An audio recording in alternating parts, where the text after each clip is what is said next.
Sir சொன்ன மாதிரி ஆல்பமில் ஒரு பாட்டு ஹிட் இல்லை, ஆல்பமே ஹிட்னு கொத்தா எத்தனை ஆல்பம் வேணாலும் எடுக்கலாம். பல 100 படங்களுக்கு மேலே இசையமைச்சிருக்காரு. எஸ்பெஷலி சொல்லணும்னா கமர்ஷியல் பிளாக் பஸ்டர்ஸ் ஒரு பக்கம் பாயும் புலி பாண்டிய நாடு மாதிரி ஒரு பக்கம் அப்படி பண்ணிட்டு இருக்காங்கன்னா, இந்த பக்கம் அப்படியே மனசை உருக வைக்கக்கூடிய கொங்கி மைனா அந்த மாதிரி எக்கச்சக்கமான படங்கள், ரூரல் என்டர்டைன்மெண்ட்ஸ் சொல்லிட்டு அந்த எல்லா ஜானர்லையும் கலந்து கட்டி இன்னைக்கு வரைக்கும் பியூட்டிஃபுல்லான மியூசிக் கொடுத்துட்டு இருக்கக்கூடிய Imman sir is not only composer, you are storyteller sir. And ரொம்ப சந்தோஷமாக இருக்குது இந்த திரைப்படத்தை பார்க்கும் பொழுது. We welcome you onto the stage.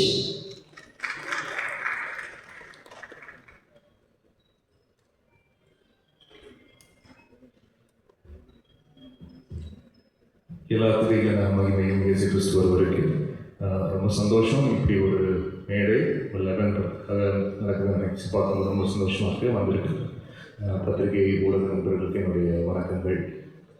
Akbar சாருக்கு முதல்ல நன்றி. ஏஆர் என்டர்டெயின்மெண்ட் அக்பர் சாருக்கும் அஜ்மல் கானுக்கும் ரேயா மேமுக்கும் என்னுடைய நன்றியை தெரிவிச்சுக்கிறேன். Actually, industry more than 23 years and more than 125 films. But the crime thriller genre வந்து எனக்கு படம் அமையவே இல்லை. ஸோ இதில் இந்த 11 படம் வந்து இஸ் மை ஃபர்ஸ்ட் அஃபிஷியல் ஒரு ப்ராப்பர் டிவோட்டட் க்ரைம் த்ரில்லராக இருந்ததில் எனக்கு ரொம்ப ரொம்ப சந்தோஷம். நிறைய ஓடிடியில் உட்காந்து திரைப்படங்கள் பார்க்கும்போது நிறைய இந்த மாதிரி க்ரைம் த்ரில்லர்ஸ் தான் வந்து பார்ப்பேன். ஏன்னா அதுதான் ரொம்ப இன்ட்ரீகிங்காக இருக்கும். ரொம்ப ஹுக்டாக உட்காந்து படத்தை பார்த்துக்கிட்டே இருக்கலாம். அது கிளைமேக்ஸ் வர வரைக்கும் அது என்ன சொல்ல வருது, என்ன சஸ்பென்ஸ் அப்படின்றத வந்து பயங்கரமாக ரொம்ப இன்டென்ஸாக உட்காந்து படம் பார்த்துட்ருக்கேன். ஸோ பட் அந்த மாதிரி படங்கள் வந்து ஏன்னா நிறைய கமர்ஷியல் ஃபிலிம்ஸ் வந்து பண்ணுறோம், நிறைய ரூரல் ஃபிலிம்ஸ் வந்து பண்ணுறோம், சிட்டி சப்ஜெக்ட்ஸ் நிறைய வந்து பண்ணிகிட்ருக்கோம். பட் இந்த மாதிரி ஜான்ரில் நம்மளுக்கு ஒன்று கரெக்டாக ஒன்று அமையணுமே அப்படின்னு யோசிச்சுட்டு இருந்தேன். ஸோ லோகேஷ் அஜிஸ்க்கு முதல்ல என்னுடைய நன்றியை தெரிவிச்சுக்கிறேன். சுந்தர் சி சாருக்கு நான் ஒரு 8 ஃபிலிம்ஸ் பண்ணியிருக்கேன் சாருக்கு. அப்போது அவங்க ஒர்க் பண்ணிகிட்டு இருக்கும்போது அவரோட சாரோட சேர்ந்து இருந்து அந்த ஒரு காலகட்டத்தில் இருந்த நிறைய உதவி இயக்குநர்களோட சேர்ந்து அவங்களுடைய படங்கள்லாம் வந்து இசையமைக்கக்கூடிய வாய்ப்புலாம் கிடச்சிது. இப்போது பேசின பத்ரி அவர்கள் வீராக இருக்கட்டும், திருவிளையாடலாம் பூபதி பாண்டியன் அவர்களாக இருக்கும், அண்ட் சுராஜ் அவர்கள், அந்த மாதிரி. ஸோ அந்த டைமில் இருந்த யாரெல்லாம் வந்து இருந்தாலும் உங்களுக்கு எல்லாமே ஒர்க் பண்ணியிருக்கேன். பட் நான் ஒர்க் பண்ண டைமில் லோகேஷ் அப்போ இல்லை, அதுக்கப்புறம் தான் லேட்டர் தான் லோகேஷ் அவர்கள் வந்து ஜனங்களுக்கு வருது. அண்ட் முதல்ல லோகேஷ் அவர்கள் வந்து இந்த மாதிரி சுந்தர் சாருடைய தானே இந்த மாதிரி ஒரு ஸ்கிரிப்ட் சொல்லணும் அப்படின்னு நான் ஒரு மாஸ் கமர்ஷியல் என்டர்டெய்னராக இருக்கும், நிறைய ஹியூமர்லாம் வச்சு ஒரு மாஸ் கமர்ஷியல் என்டர்டெய்னராக இருக்கும் அப்படின்னு தான் நினச்சேன். பட் ஸ்கிரிப்ட் கேட்கும்போது தெரிஞ்சது ரொம்ப ஒரு இன்டென்ஸான க்ரைம் த்ரில்லர் வந்து கொண்டு வந்துருக்காரு. நான் முதல்ல ஒருத்தர் கேட்டதே நான் இது இந்த மாதிரி கதைக்கு முதல்ல எப்படி யோசிச்சிங்க? ஏன்னா எப்போவுமே சினிமாவில் ஒரு விஷயம் இருக்கு, ஒருத்தர் வந்து அம்மா வேடம் போட்டாங்கன்னா கடைசி வரைக்கும் அம்மா வேஷம் தான், ஒரு தங்கச்சின்னா கடைசி வரைக்கும் தங்கச்சி வேஷம் தான். அந்த மாதிரி க்ரைம் த்ரில்லருக்கு எப்படி பாயுமா செட் ஆவார் அப்படின்னு ஒரு யோசனை வந்து அவங்களுக்கு வரலனா கூட ஒரு 10 பேர் வந்து சொல்லி கும்மி அடிச்சுவாங்க இல்லையா? ஸோ அப்படி தான் சினிமாவில் இருக்கும். பட் அப்படி யோசிச்சிங்க அப்படின்னு சொன்னோம். இல்லை சார் வரைக்கும் நீங்கள் பண்ணல, அந்த பண்ணால் ரொம்ப நல்லாயிருக்கும் அப்படின்னு யோசிச்சேன் அப்படின்ட்டு இருந்தார். ஸோ அங்கேயே அவர் வந்து ரொம்ப ஓகே ஒரு ஆஃப் பீட்டாக யோசிக்கிற ஒரு இயக்குனராக இருக்காரு. எனக்கு ரொம்ப பாசிட்டிவாக இருந்தது. அண்டு படம் எல்லாம் டோட்டலாக முடிச்சு கார்த்திகோடைய ஒர்க் வந்து அவுட்ஸ்டாண்டிங். அவர் போய் அடுத்த படத்துடைய ஷூட்டிங்லாம் போய் ஷெடியூல்லாம் முடிஞ்சுதா Karthik?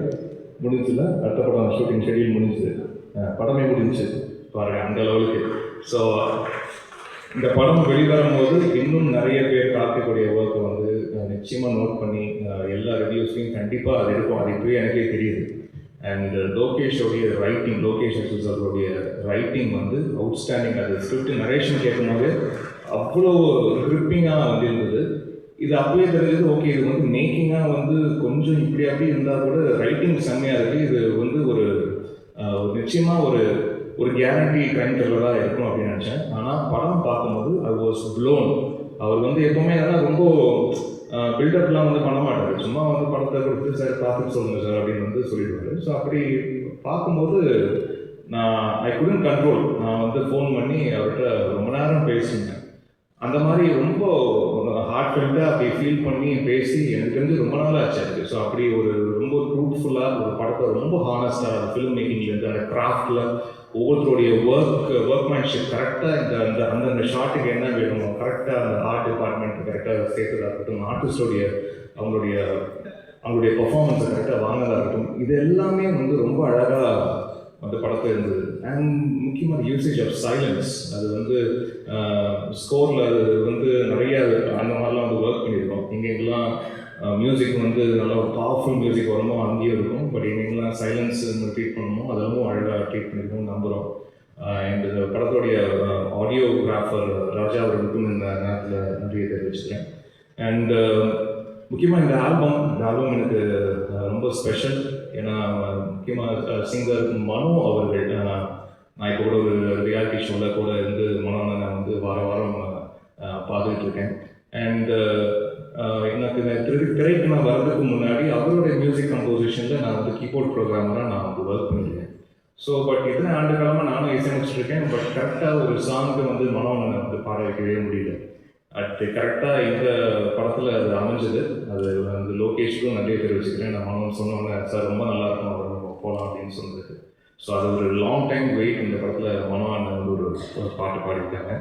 And I would like to just mention singers names மட்டும் மென்ஷன் பண்ணியிருக்கேன். ஜோனிதா காந்தி ஒரு சாங் பாடியிருக்காங்க, ஆண்ட்ரியா ஜெரமியா வந்து ஒரு சாங் பாடியிருக்காங்க, ஸ்ருதி ஹாசன் ஒரு சாங் பாடியிருக்காங்க, புண்ணியா செல்வா அண்ட் ஆதிரா சுரேஷ் எல்லாருக்கும் என்னுடைய நன்றியை தெரிவிச்சுக்கிறேன். அண்ட் பாடல்கள் எழுதின கபிலன் அவர்கள், விஷ்ணு இளவன் அவர்கள், லோகேஷ் அவர்களே வந்து ஒரு இங்கிலீஷ் சாங் வந்து எழுதியிருக்கிறது. அண்ட் ராகேந்து மௌலி தமுகு அப்படின்னு தமிழும் தெலுங்கும் கலந்த மாதிரியான ஒரு பாடல், இதெல்லாம் ஒர்க் பண்ணியிருக்கோம்.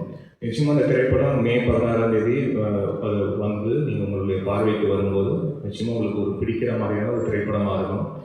உங்களுக்கு எப்படி தமிழ் சினிமா லிஸ்ட்டில் இந்த படம் இருக்கும்னு என்னுடைய நம்பிக்கை இருக்குது.